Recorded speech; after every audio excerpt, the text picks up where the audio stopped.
আসসালামু আলাইকুম, খুরশিদা কাকুলি আমন্ত্রণ জানাচ্ছে এনটিভির মধ্যাহ্নের খবরে। ত্রয়োদশ জাতীয় সংসদ নির্বাচন ঘিরে জামায়াত ইসলামী সহ সমমনা ৮ দলের সঙ্গে বৃহত্তর নির্বাচনী সমঝোতার পথে জাতীয় নাগরিক পার্টি এনসিপি। শিগগির এ সমঝোতার আনুষ্ঠানিক ঘোষণা আসতে পারে বলে জানিয়েছেন জামায়াত ইসলামের সেক্রেটারি জেনারেল মিয়া গোলাম পরোয়ার ও এনসিপির সদস্য সচিব আখতার হোসেন। এনটিভিকে দেয়া সাক্ষাৎকারে তারা এমনটি জানিয়েছেন। নূর হোসেনের রিপোর্ট। ত্রয়োদশ জাতীয় সংসদ নির্বাচন ঘনিয়ে আসায় জাতীয় রাজনীতিতে তুঙ্গে রয়েছে জোটের আলোচনা। রাজনীতির নানা সমীকরণের পাশাপাশি চলছে ভাঙা গড়ার খেলা। দীর্ঘদিনের আন্দোলনের সঙ্গীদের নিয়ে নির্বাচন করছে বিএনপি। এরই মধ্যে দল বিলুপ্ত করে বিএনপি থেকে নির্বাচন করছে বিএলডিপি।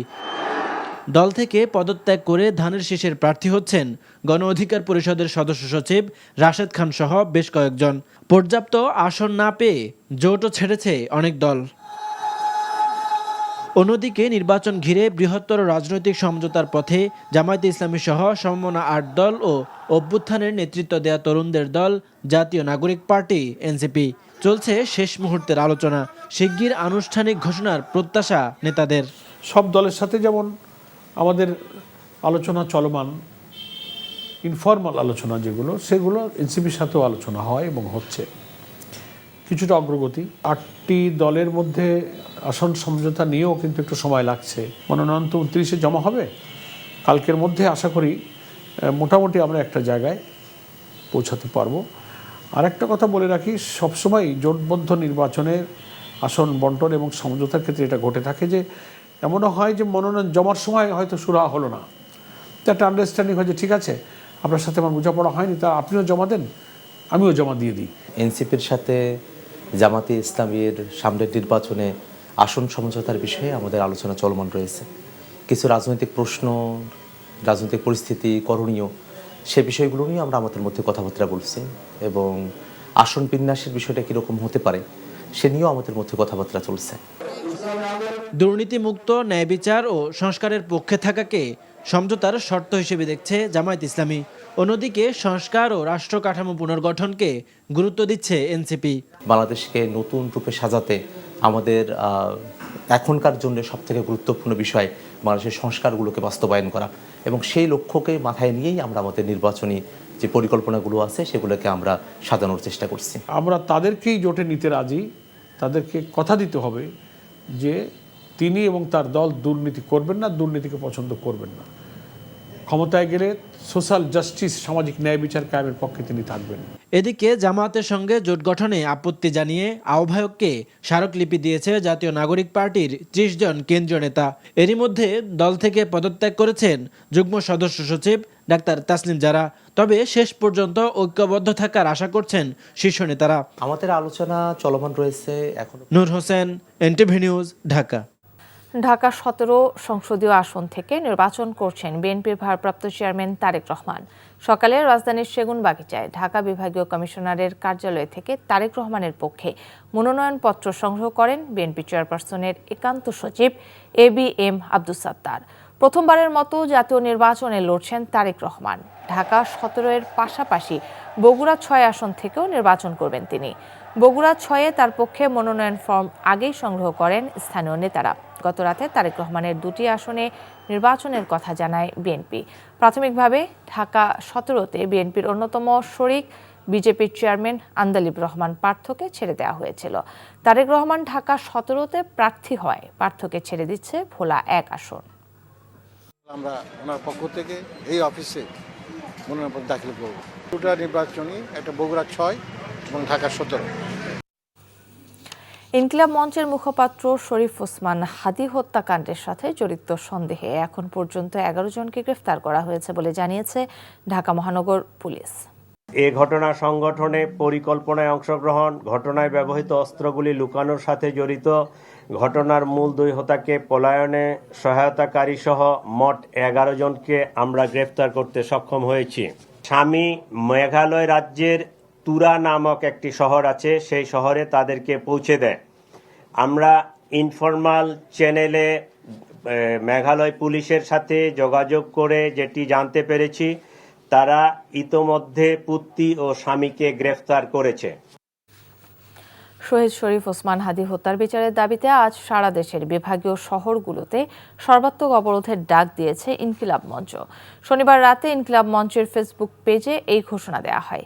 এদিকে শাহবাগ মোড়ে গত শুক্রবার থেকে অবস্থান কর্মসূচি পালন করছে আন্দোলনকারীরা।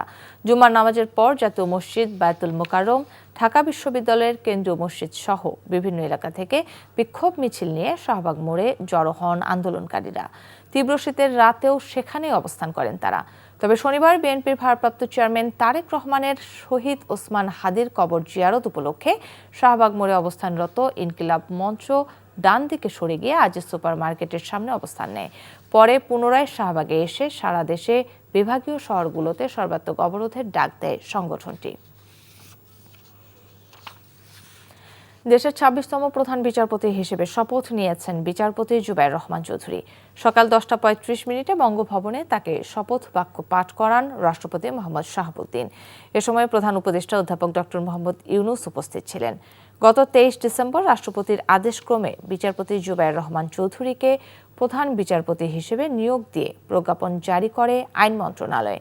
সংবিধানের ৯৫-১ অনুচ্ছেদের ক্ষমতা বলে রাষ্ট্রপতি তাকে এই নিয়োগ দেন। নবনিযুক্ত প্রধান বিচারপতি জুবায়ের রহমান চৌধুরী আইন পেশায় দীর্ঘ অভিজ্ঞতা সম্পন্ন। তিনি ১৯৮৫ সালে জেলা জজ আদালতে এবং ১৯৮৭ সালে সুপ্রিম কোর্টের হাইকোর্ট বিভাগে আইনজীবী হিসেবে তালিকাভুক্ত হন। ২০০৩ সালের ২৭ আগস্ট তিনি হাইকোর্ট বিভাগের অতিরিক্ত বিচারপতি হন এবং ২ বছর পর স্থায়ী বিচারপতি হিসেবে নিয়োগ পান। ২০২৪ সালের ১২ আগস্ট তাকে আপিল বিভাগের বিচারপতি হিসেবে পদোন্নতি দেওয়া হয়। শিক্ষা জীবনে তিনি ঢাকা বিশ্ববিদ্যালয় থেকে এলএলবি ও এলএলএম ডিগ্রি অর্জন করেন। পরবর্তীতে তিনি যুক্তরাজ্য থেকে আন্তর্জাতিক আইন বিষয়ে স্নাতকোত্তর ডিগ্রি লাভ করেন। আমি জুবায়ের রহমান চৌধুরী বাংলাদেশের প্রধান বিচারপতি নিযুক্ত হইয়া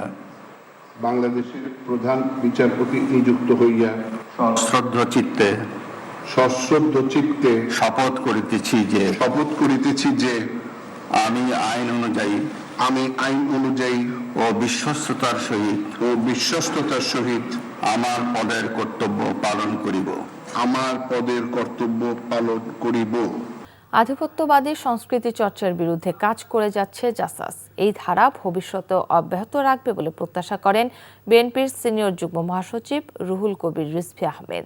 সকালে জাসাসের প্রতিষ্ঠাবার্ষিকী উপলক্ষে শহীদ প্রেসিডেন্ট জিয়াউর রহমানের মাজারে শ্রদ্ধা জানানোর শেষে একথা বলেন তিনি। এ সময় জাসাসের কেন্দ্রীয় সভাপতি সহ সংগঠনের অন্যান্য নেতৃবৃন্দ উপস্থিত ছিলেন।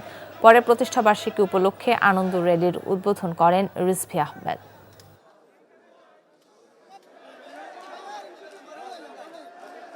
আধিপত্যবাদের যে থাবা যে বক্তব্যটি দিয়েছেন বিএনপির ভারপ্রাপ্ত চেয়ারম্যান যেদিন দেশে এসেছেন সেই দিন ২৫শে ডিসেম্বর, এই থাবা প্রতিহত করা, এই থাবার বিরুদ্ধে পাল্টা জাতীয় সংস্কৃতি গড়ে তোলে এবং যেটি আন্তর্জাতিকভাবে অভিনন্দিত হবে, আন্তর্জাতিকভাবে সুনাম হবে, সেই আমাদের সাংস্কৃতিক ব্যক্তিত্ব গড়ে তুলবে জাতীয়তাবাদী সামাজিক সাংস্কৃতিক সংগঠন।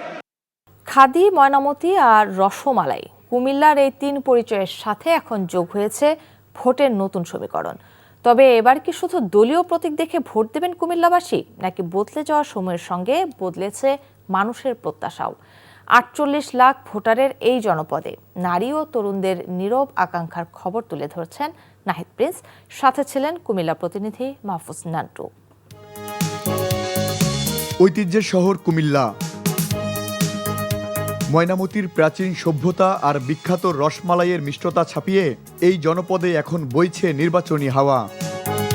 চায়ের দোকান থেকে পাড়া মহল্লা সবখানেই এখন আলোচনার কেন্দ্রবিন্দুতে রয়েছে ভোট। তবে এই ভোটের সমীকরণ এবার অনেকটাই ভিন্ন। এই জনপদেরই একজন ৫৬ বছর বয়সী রোকেয়া বেগম শেফালি কুমিল্লার আইন কলেজ থেকে এলএলবি শেষ করে এখন কাজ করছেন এনজিও ৮ কুমিল্লার নির্বাহী পরিচালক হিসেবে। অসহায় মানুষকে স্বাবলম্বী করা আর নারীর ক্ষমতায়নই যার মূল লক্ষ্য।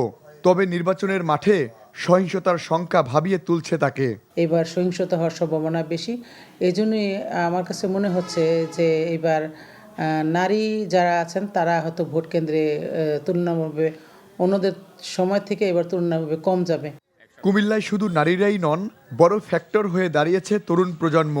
বিশেষ করে যারা প্রথমবারের মতো ভোট দেবেন, তাদের চাওয়াটা স্রেফ রাজনৈতিক নয়, বরং সামাজিক উন্নয়নের। তিনি যেন আমাদের শহরে প্রচুর পরিমাণ পাঠাগার তৈরি করার ব্যবস্থা করেন এবং সেটা তার সরকারিভাবে হোক বা তার ব্যক্তিগতভাবে হোক, তিনি যাতে এটা করে। একমাত্র দাবি হবে কি আমাদের যেন পরিবেশ বান্ধব একটা শহর দেওয়া হয়, যেহেতু রাস্তাঘাটে অনেক জায়গায় ময়লা থাকে এবং ময়লা অনেক ওয়েতে পড়ে আছে, জাস্ট তারা পরিষ্কার করা হইতেছে না। আগে সরকার করে নাই, এখন চাইতেছি যেন তারা করে। আমাদের নেক্সট যে যারা আসবে ওনারা সুন্দর সুশৃঙ্খল একটা ম্যানেজমেন্ট সিস্টেম দিবে আমাদেরকে। আমার প্রথম ভোটে আমার সর্বপ্রথম প্রত্যাশা আমরা যাতে সুষ্ঠুভাবে ভোট দিতে পারি, আর দ্বিতীয় প্রত্যাশা হচ্ছে অস্ত্র, মাদক এবং যানজট, বেকারত্ব এগুলো যাতে কমাতে পারে। কুমিল্লার নির্বাচনী ভোটার তালিকা বিশ্লেষণ করে দেখা যায়, এই জেলায় মোট ভোটার রয়েছে 48 লাখের বেশি। এর মধ্যে 25 লাখ পুরুষ আর 23 লাখেরও বেশি নারী ভোটার। তবে এবারের বিশেষত্ব হলো নারী ও তরুণ ভোটারদের আধিক্য। নতুন প্রজন্মের এই বিশাল অংশই ঠিক করে দিতে পারে আগামীর জয় পরাজয়। এর আগেও কোনোবার ভোট দিতে পারি নাই, ভোটের মাঠেও যাইনি ভয়তে। ইনশাল্লাহ এবার খুবই ভালো লাগতেছে, মনে হচ্ছে আমরা খুব ভালোভাবে ভোটটা দিতে পারবো। সবচেয়ে বেশি আগ্রহী হচ্ছে তরুণরা, ওরা ভোট দিতে চায়, কারণ আমি এর আগে 3বার আমি একবারও ভোট দিতে পারি নাই। কুমিল্লায় এখন ভোট মানে কেবল একটি সিল নয়, বরং পুরনো রাজনৈতিক আনুগত্যের সাথে নতুন আকাঙ্ক্ষার এক নীরব লড়াই। ভোটাররা চান সন্ত্রাসমুক্ত পরিবেশ আর উন্নয়নের প্রতিশ্রুতি নয়, বরং এর বাস্তবায়ন। Nahid Prince, NTV news, Comilla. তীব্র শীতে বিপর্যস্ত সারা দেশের জনজীবন। আজ দেশের সর্বনিম্ন তাপমাত্রা 11.3 ডিগ্রি সেলসিয়াস রেকর্ড করা হয়েছে কুড়িগ্রামে। স্থানীয় আবহাওয়া অফিস জানিয়েছে, তাপমাত্রা গত কয়েকদিনের তুলনায় কিছুটা বাড়লেও উত্তরের বাতাস ও কুয়াশায় শীতের তীব্রতা বেশি অনুভূত হচ্ছে। যশোরে আজ সর্বনিম্ন তাপমাত্রা 11.5 ডিগ্রি সেলসিয়াস রেকর্ড করা হয়েছে। কুয়াশাচ্ছন্ন চুয়াডাঙ্গার চারপাশ। এদিনে জেলার সর্বনিম্ন তাপমাত্রা 12.6 ডিগ্রি সেলসিয়াস রেকর্ড করা হয়েছে। হেডলাইট জ্বালিয়ে চলাচল করছে যানবাহন। 12.2 ডিগ্রি সেলসিয়াস রেকর্ড করা হয়েছে নওগাঁয়। এদিকে পঞ্চগড়ে তাপমাত্রা 13.3 ডিগ্রি সেলসিয়াস রেকর্ড করা হয়েছে। তীব্র শীতে জনজীবন অনেকটাই থমকে গেছে। অনেক শীত, অনেক কুয়াশা, হাত পা খুব ঠান্ডায় জমে আছে। গত বছর থেকে এবার প্রচুর শীত, গরমের কাপড় চোপড় পরে আমরা বাইরে যাইতে পারতেছি না, কাজকাম করতে পারতেছি না। শীতে মানুষ ঘরের থেকে বেরোতে পারছে না এবং শীত অত্যন্ত পরিমাণে। এই ছিল মধ্যাহ্নের খবরে। এই খবরের ভিডিও সহ আপডেট জানতে ভিজিট করুন এনটিভি অনলাইন www.ntvpd.com। এছাড়াও এনটিভির জনপ্রিয় সব অনুষ্ঠান ও খবরের আপডেট জানতে ভিজিট করুন আমাদের ইউটিউব ও ভেরিফাইড ফেসবুক পেজ। দুইটায় দুপুরের খবর দেখার আমন্ত্রণ রইল। ধন্যবাদ সবাইকে।